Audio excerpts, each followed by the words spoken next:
ಮತ್ತು ಬೈಕ್ ನಡುವೆ ಭೀಕರವಾದಂಥ ಅಪಘಾತ ಸಂಭವಿಸಿದೆ. ಈ ಅಪಘಾತದಲ್ಲಿ ಇಬ್ಬರು ಮಕ್ಕಳು ಸ್ಥಳದಲ್ಲಿ ಸಾವನ್ನಪ್ಪಿದ್ದಾರೆ. ಭಯಾನಕ ಸಿಸಿಟಿವಿ ದೃಶ್ಯ ಜೀ ಕನ್ನಡ ನ್ಯೂಸ್ಗೆ ಲಭ್ಯವಾಗಿದೆ. ಘಟನೆಯಲ್ಲಿ ವರ್ಷ ಹಾಗೆ ಭಾನು ಇಬ್ಬರು ಕೂಡ ಮೃತಪಟ್ಟಿದ್ದಾರೆ. ಶಾಲಾ ಬಸ್ ಯೂ-ಟರ್ನ್ ತೆಗೆದುಕೊಳ್ಳುವಾಗ ಬೈಕ್ಗೆ ಡಿಕ್ಕಿಯಾಗಿದೆ. ಬೆಂಗಳೂರಿನ ತಣಿಸಂದ್ರದ ಬಳಿ ನಡೆದಿರುವಂತಹ ಘೋರ ಘಟನೆ ಇದು.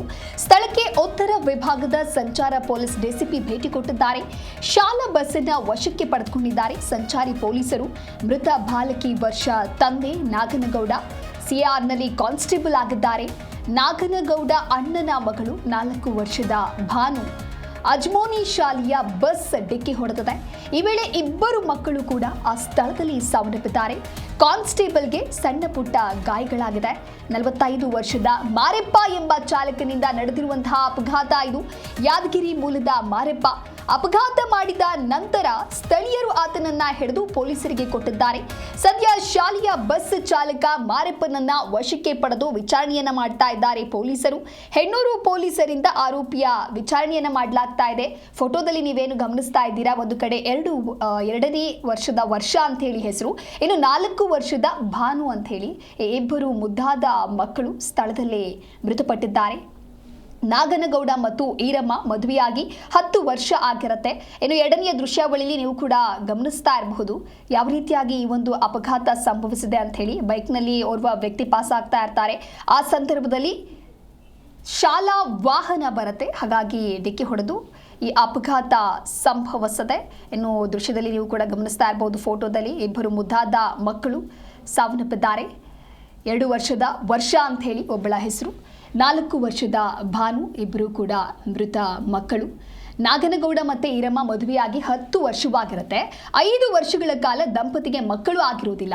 ಕಳೆದ 4 ವರ್ಷದ ಹಿಂದೆ ಅಷ್ಟೇ ದಂಪತಿಗೆ ಹರ್ಷ ಅನ್ನುವಂತಹ ಮಗ ಹುಟ್ಟಿರ್ತಾನೆ. 2 ವರ್ಷದ ಹಿಂದೆ ಮಗಳು ವರ್ಷ ಹುಟ್ಟಿದ್ಲು. ಮಗಳನ್ನ ಕಳೆದುಕೊಂಡು ನಾಗನಗೌಡ ದಂಪತಿ ಈಗ ಕಣ್ಣೀರನ್ನ ಹಾಕ್ತಾ ಇದ್ದಾರೆ. ಅಣ್ಣನ ಮಗಳು ಭಾನುವನ್ನ 5 ದಿನದ ಹಿಂದೆ ಅಷ್ಟೇ ಕರೆತಂದಿರ್ತಾರೆ.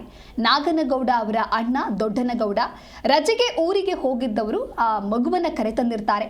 ಬೆಂಗಳೂರಿನಲ್ಲಿ ಶಾಲೆಗೆ ಸೇರಿಸಬೇಕು, ಅಭ್ಯಾಸ ಆಗುತ್ತೆ ಅಂತ ಹೇಳಿ ಆ ಊರಿನಿಂದ ಇಲ್ಲಿಗೆ ಕರೆದುಕೊಂಡು ಬಂದಿರ್ತಾರೆ. ರಾಯಚೂರು ಜಿಲ್ಲೆ ಹೊಂದಾಲಿಯಲ್ಲಿರುವಂತಹ ಅಣ್ಣನ ಕುಟುಂಬ ಇದು. ಒಟ್ಟಾರೆಯಾಗಿ ಈಗ ಅಪಘಾತ ಸಂಭವಿಸಿದೆ. ಇನ್ನೊಂದು ಕಡೆ 45 ವರ್ಷದ ಮಾರೆಪ್ಪ ಏನಿದ್ದಾನೆ ಶಾಲಾ ಬಸ್ಸಿನ ಚಾಲಕ, ಆತನ ವಿಚಾರಣೆ ಕೂಡ ನಡೀತಾ ಇದೆ. ವಿಚಾರಣೆಯ ನಂತರದಲ್ಲಿ ಹಾಗಾದರೆ ವಾಸ್ತವಾಂಶ ಏನು, ಹೇಗೆ ಈ ಒಂದು ಅಪಘಾತ ಸಂಭವಿಸಿತು, ಯಾರದ್ದು ತಪ್ಪು ಅನ್ನುವಂತಹ ವಿಚಾರ ಬಯಲಿಗೆ ಬರಲಿದೆ. ಒಂದು ಕಡೆ ಎರಡನೆಯ ದೃಶ್ಯದಲ್ಲಿ ನೀವು ಗಮನಿಸ್ತಾ ಇರಬಹುದು ಹೇಗೆ ಈ ಒಂದು ಅಪಘಾತ ಸಂಭವಿಸಿದೆ ಅಂತ ಹೇಳಿ. ಆ ಒಂದು ಭಯಾನಕ ಸಿಸಿಟಿವಿ ದೃಶ್ಯ ಜೀ ಕನ್ನಡ ನ್ಯೂಸ್ಗೆ ಲಭ್ಯವಾಗಿದೆ. ಶಾಲಾ ಬಸ್ಸನ್ನು ಸದ್ಯ ಸಂಚಾರಿ ಪೊಲೀಸರು ವಶಕ್ಕೆ ಪಡೆದುಕೊಂಡಿದ್ದಾರೆ.